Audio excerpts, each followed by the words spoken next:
Hi everyone. First off, I wanted to say thank you to those of you who watched my last video, which was my first video. I have something like 9 subscribers now, so big things are coming. Um, that's obviously not why I'm doing this. Um, but in all seriousness, I did get some really nice messages from people privately after I posted that video, and then even before I made the video or started a channel, which was like 2 seconds ago, whenever I first started getting more vocal online and on social media, which, if you watch my last video, you know is relatively recently, I have gotten quite a few private messages from the most unexpected people and the most unexpected places, and it's great. Either messages just saying, I don't agree with you about a lot of things, but I appreciate the perspective and the way that you say it, or I agree with you about a lot of things and I thank you for saying it, and I wish that I could speak up too. And I am telling you this not to tell you how great I am, because I know that you already know and understand how great I am, all 9 of you, but to tell you that if you're watching this and you feel how I feel, and how I felt, which is why I started this channel, if you feel like a pariah based off of your beliefs or your questioning or the way that you vote, just know that you are not alone. And it's not just you and me, because that would not be very comforting for you. There are many of us out there, and I know this because they message me and I am not important. So, and it's a strange thing because since I started speaking up, of course, I get pushback and I get called names and I get mean things and unfriended and blocked, which is everyone's prerogative. But usually that will come from people who I actually used to know and used to be friendly with, and who actually used to like me and know me, and then they will see like one belief or something that I hold or something I post, and that will shift their entire perspective of me, and they will peace out. And then the people who I get these really encouraging messages from that like make my life, they're people I met once or didn't know at all really, and just they were on my Facebook feed, and it's kind of bittersweet that way, but it makes the private messages that much more nice and encouraging. So I really appreciate that. And I don't, brave is a big word. I don't feel that I'm doing anything brave. I don't say that lightly because I don't want to stomp on the compliment. It's a very high compliment that I hold in high regard. For me personally, I just think we don't do brave things behind computer screens or cameras. Usually, it's for me, bravery is offline in the real world. But I know that everyone's in different places, and some people have way more to lose than I do from speaking up.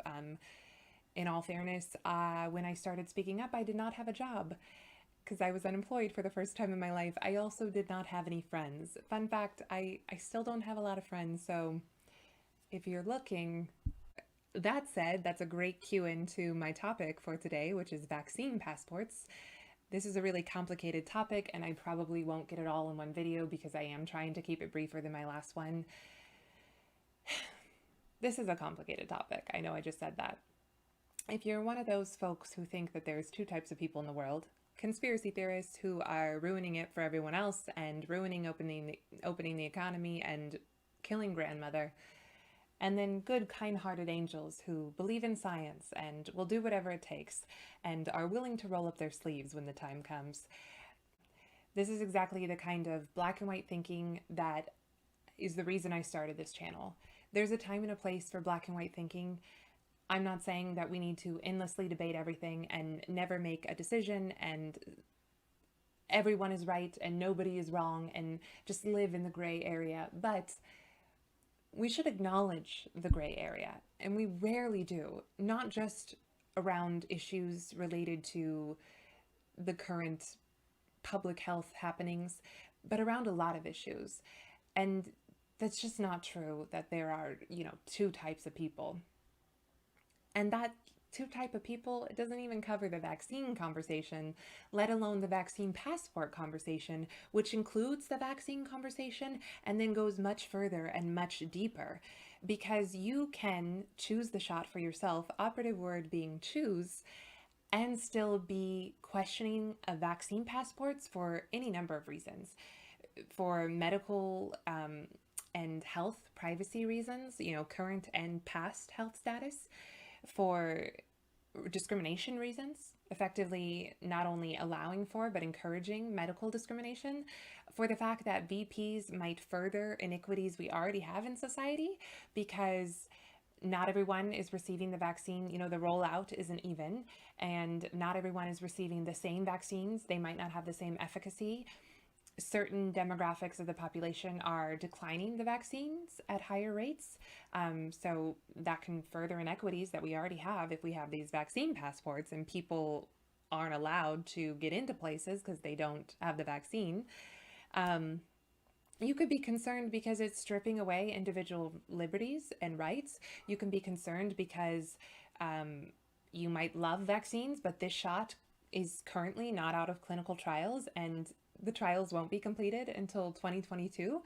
There's any number of reasons to have pause over vaccine passports, and it does not mean that you're anti-vaccine. So I want to share with you something that I wrote about my thoughts around vaccine passports. It's not the best thing I ever wrote. I wrote it furiously on my stories one night, but then I liked it and I shared it again on my feed and I got some interesting feedback. If you think a vaccine passport is okay, if you think it's okay to allow businesses to refuse service to the unvaccinated, is that not effectively just furthering division in our country? And can we really afford that? Maybe you don't care because you're already vaccinated. Maybe you don't care because you think people who decline the vaccine are dumb. But think about the type of division this would create after a year of mounting division, after years of mounting division. The reality is that many people don't feel comfortable with the vaccine because they are concerned about safety, or they're concerned about how quickly it was put through trials, which would be concerned about safety, or they're concerned for their own religious, spiritual, or medical reasons, or they're simply concerned with any type of force or mandate around a shot, especially a shot that was developed so quickly. Should we not respect those people's concerns? No one has really done anything to alleviate them. In fact, we're repeatedly told that we still have to wear masks, we still have to distance, and we basically have to not change anything about our behavior over the last year, even after getting the vaccine. I can think of a million reasons why someone would be skeptical. And this isn't about whether you choose the vaccine or whether that's right or wrong. This is about segregating people based on medical status and forcing people to do things they're not comfortable with and collecting personal medical data on an unprecedented scale. This is about taking away the freedom of medical choice. I, for one, do not think our country needs further division at this time. In fact, I think it could very well be lethal. At a time when we should be focused on healing, we should understand that not everyone questioning the vaccine is a Republican or a Trump supporter or an anti-vaxxer or whatever else awful thing it is to be right now. They're real people with real concerns, and yes, it'd be nice if they all agreed with you and just took the vaccine, but life doesn't usually work out so conveniently. If you got the vaccine, celebrate your choice and trust that it's working for you. You don't need every single other person in the restaurant with you to also have it in order for you to be safe and have an enjoyable, fun time. You don't need every single person you interact with for the rest of your life to also have it in order for you to live healthy, safe, and well. Employees and business owners have never been able to assure us that employers and business owners have never been able to assure us that their employees aren't ill or that a fellow customer isn't ill. In most non-medical places of business, temperatures and tests have never even been taken, let alone, vaccines mandated. That's never been part of the interaction and agreement of engaging in commerce, going out, partaking in society, even traveling domestically for the most part, and internationally. I mean, with a few exceptions of a few countries. We all sort of had to trust each other a little bit and also take care of each other and ourselves, and it was beautiful because it wasn't forced and it wasn't based on fear.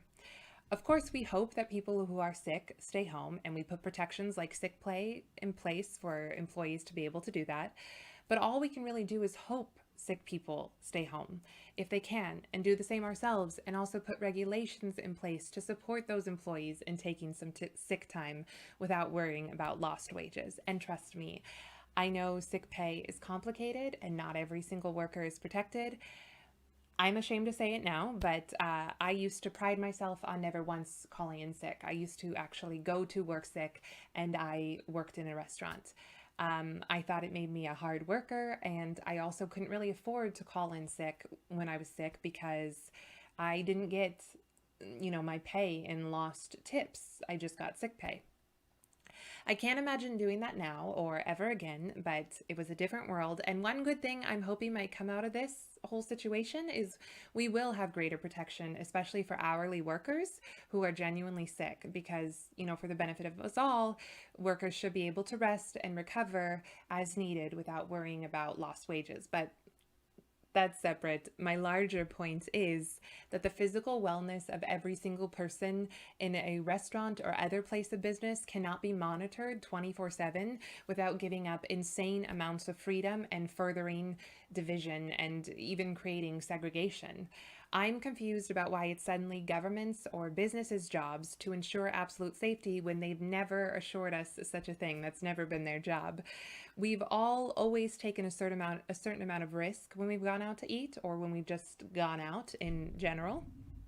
And we have to slowly get back to that same level of conscious awareness and understanding that living freely involves choice and a certain amount of risk.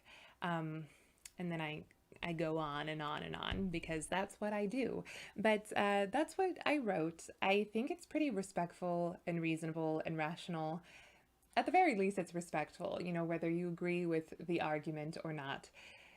The feedback I got was, shall we say, disappointing but not surprising. Surprising because it still always surprises me that the people who are the most aggressive online are people who I actually used to be really close to. One of them I was really close to at one time, and so that is surprising. But as I said at the beginning of the video, that seems to be the way these things go for some reason. So not surprising, but disappointing, I guess.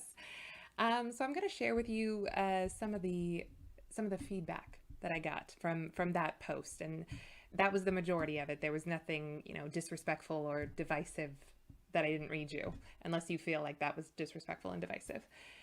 First comment I got: how are you not the one responsible for the divisiveness if you're the one putting other people's lives at risk? All right. So again, with the black and white thinking, if you don't get this shot right now, you are putting other people's lives at risk. I want to share with you something that I pulled off the CDC website this morning. I'm quoting here. Although COVID-19 vaccines are effective at keeping you from getting sick, scientists are still learning how well vaccines prevent you from spreading the virus that causes COVID-19 to others, even if you do not have symptoms. Early data show the vaccines do help keep people with no symptoms from spreading COVID-19, but we are learning more as more people get vaccinated. We're also still learning how long COVID-19 vaccines protect people. For these reasons, people who've been fully vaccinated against COVID-19 should keep taking precautions in public places until we know more. And then they go on to list all the precautions that we all know and love, so I won't list those. And by the way, I'm putting all of my links and sources down in the description so that you can check me and correct me, and also maybe use it as a jumping off point for your own research if you care to do that. So the reality is that we don't know. Scientists think, and they hope that these shots will lessen the severity of your symptoms and lessen the need for hospital stays and, God forbid, fatal outcomes. But we do not know about how effective these vaccines are at not transmitting the virus. And if they are effective, how effective are they? And how long does the immunity last? We don't even know how long the immunity lasts when you have natural immunity from contracting COVID and beating it. These are things that we just don't know. And you can look up any FDA fact sheet of any of the current vaccines under emergency use authorization, and I will link all of those below, because I believe if you do choose the shot, you should have informed consent because you're part of, the trials. Any of the fact sheets will tell you that this vaccine is not effective for everyone. It is not FDA approved. there is currently no FDA-approved treatment. The emergency use authorization for all three of the vaccines, the Moderna, the Pfizer-BioNTech, and the J&J or the Janssen. And specifically in all of them, it says there is no U.S. Food and Drug Administration FDA-approved vaccine to prevent COVID-19. I'm going to repeat that again for Jen Psaki. There is no U.S. FDA-approved vaccine to prevent COVID-19. They've all been approved by the FDA, these three vaccines. They've all been approved by the FDA, these three. And I gave you earlier in the video a lot of reasons to be concerned about vaccine passports, and maybe I'll cover those in another video. But this right here, the fact that we don't know, should really give us pause as far as vaccine passports go, because if we take vaccine passports at face value and we assume for argument's sake that they're not corrupt in any way, they're not going to become corrupted in any way, the data is all going to be secure and encrypted, and this is purely a temporary, good-hearted measure for public health, just for argument's sake, we'll say that. Dropping my microphone. Then the point of vaccine passports, in that case, is to basically tell people and businesses who is safe to be around the vaccinated and who is not safe to be around, or less safe to be around, which would be the unvaccinated. But if we don't actually know how effective these vaccines are at stopping us from transmitting this around and how long that immunity lasts, then aren't we kind of wasting our time and also possibly engaging in dangerous behavior if we're deciding, oh, these vaccinated people are safe and these unvaccinated people, they're not safe to let into your venue or to let into your gathering or to hang around with? I mean, I would argue we should never engage in vaccine passports, but it certainly seems too early and too soon to be developing these things. And I do want to share with you a quote from Dr. Georges Benjamin, who's the executive director of the American Public Health Association. Again, link in the description. He says, "The biggest concern I have is a false sense of security. Given the fragmented vaccination rollout, remaining unknowns about real-world vaccine efficacy and their protectiveness against new viral variants, Dr. Benjamin argued that allowing vaccinated people to gather without distancing or masks could backfire." So I share that with a grain of salt, because if you know me at all, if you follow me at all, you know that I am very much against mandated lockdowns and mandated social distancing measures and mandated, mask measures. That does not mean that I am against individuals choosing to stay home or distance or use masks, or even businesses requiring customers to distance or use masks. I'm not saying I'm against that. I'm against it being mandated by the government. I'm against government overreach, and I don't believe that lockdowns serve everyone evenly. So I am very much for people making their own well-informed, reasonable decisions. But I do want to be honest and transparent, and I came across that quote from Dr. Benjamin, and it struck me. I'm not sharing it to say, we have to keep all these measures in place even after you're vaccinated, which is kind of what we're doing anyways, clearly. But I am sharing it to give us pause. Are these vaccines, and if we choose to engage in vaccine passports, are vaccine passports lulling us into a false sense of security? Because we suddenly think we're safe when we don't know yet for sure how safe we are, and how long that safeness, if it exists, lasts. All right, so going on with the idea that you're putting other people's lives at risk, which this kind person told me, who I used to be quite close to. So currently the vaccine is not recommended for it. What am I trying to say here? There is no one who's currently being told not to take the vaccine, except for, people under the age of 16. But people have medical histories and medical conditions that you don't know about, nor should you know about unless they choose to share that with you. And so I want to share with you something else that I got off the CDC website this morning. People with HIV and those with immune systems due to other illnesses or medication may receive a COVID-19 vaccine. However, they should be aware of the limited safety data. Information about the safety of COVID-19 vaccines for people who have weakened immune systems in this group is not yet available. People living with HIV were included in clinical trials, though safety data specific to this group are not yet available at this time. People with weakened immune systems should also be aware of the potential for reduced immune response to the vaccine. People with autoimmune conditions may receive a COVID-19 vaccine. However, they should be aware that no data are currently available on the safety of COVID-19 vaccines for people with autoimmune disorders. I think that's striking. Limited data are available about the safety of COVID-19 vaccines for people who are pregnant. Based on how these vaccines work in the body, experts believe they are unlikely to pose a specific risk for people who are pregnant. However, there are currently limited data on the safety of COVID-19 vaccines in pregnant people. Clinical trials look at the safety and how well the C19 vaccines work in pregnant people are underway or planned. Vaccine manufacturers are also monitoring data from people in the clinical trials who received vaccines and became pregnant. So that is straight from the CDC. So the reality is that this is not a conversation that should be happening on Twitter. This is not even a conversation that should really be happening, that you should be involved in, period, frankly, unless it's people in your household and maybe people in your family, if you have that type of relationship. This should be a conversation between a doctor and their patient and no one else, because you cannot tell anyone that this vaccine is completely safe. Any of the vaccines, because people do have different medical histories and concerns, and the data is not there currently. So to tell people that they're putting other people's lives at risk simply for declining the vaccine, and I should say that nowhere in what I shared did it say that I myself am declining the vaccine. As I said, you can be anti-vaccine passports and still choose the shot for yourself. But people assume that, and that's fine.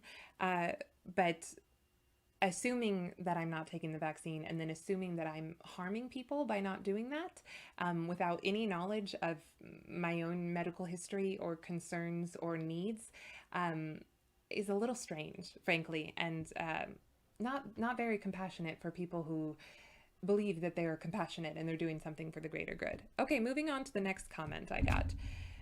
Going out to public places where you can carry this highly infectious and dangerous virus and expose others when you're willfully not doing your best to eradicate it, that is putting others in danger.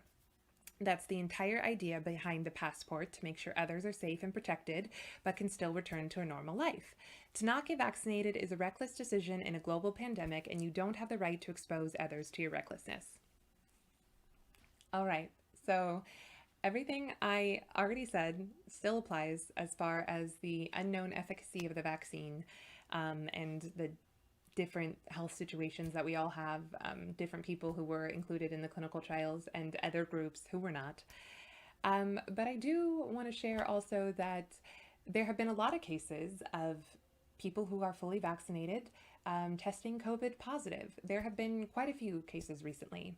In fact, 142 Houstonians, yes, that's correct, people who live in Houston, Houstonians, tested positive for COVID after getting the vaccine, according to KHOU, reporting on Fauci's explanation on this in an April 12th, so yesterday, meeting. People get sick after getting the vaccine for a number of reasons. Quote, either because their immunity faded over time or they're exposed to a variant.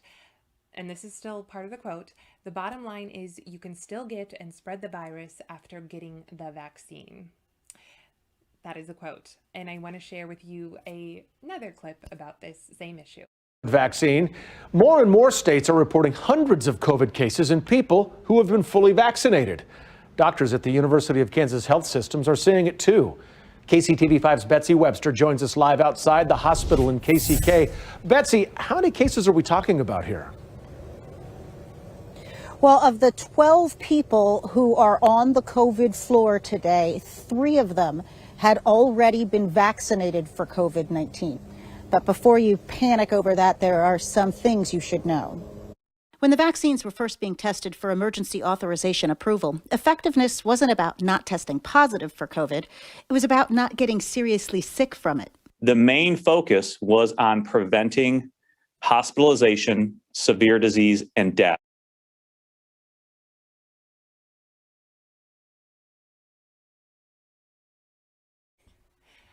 All right, so I just edited that all together and realized that it's 25 minutes long, which means I completely failed at making this a shorter video than last time. And I think that is enough for tonight. I got more spicy comments on that respectful, rational, reasonable vaccine passport argument, but I will have to share those and my rebuttals with you next time, and I'm excited to do that. Hopefully you found this video a little bit informative. I know it was a little bit rambly. I'm still getting the hang of it, and hopefully you can make some use of the links below, either to, like I said, fact check me or to maybe do some of your own research. I'm not telling anyone to not do anything or to do anything. I am simply making an argument about vaccine passports, which I think are very scary and very dangerous. And in order to talk about vaccine passports, we really have to talk about vaccines first, which is why I was talking about vaccines a lot in this video. So until next time, don't be a jerk online, and try to mingle in the gray area a little bit more. And I will work on that myself, because I also have to work on it, especially around this issue. Thanks for watching. Bye-bye.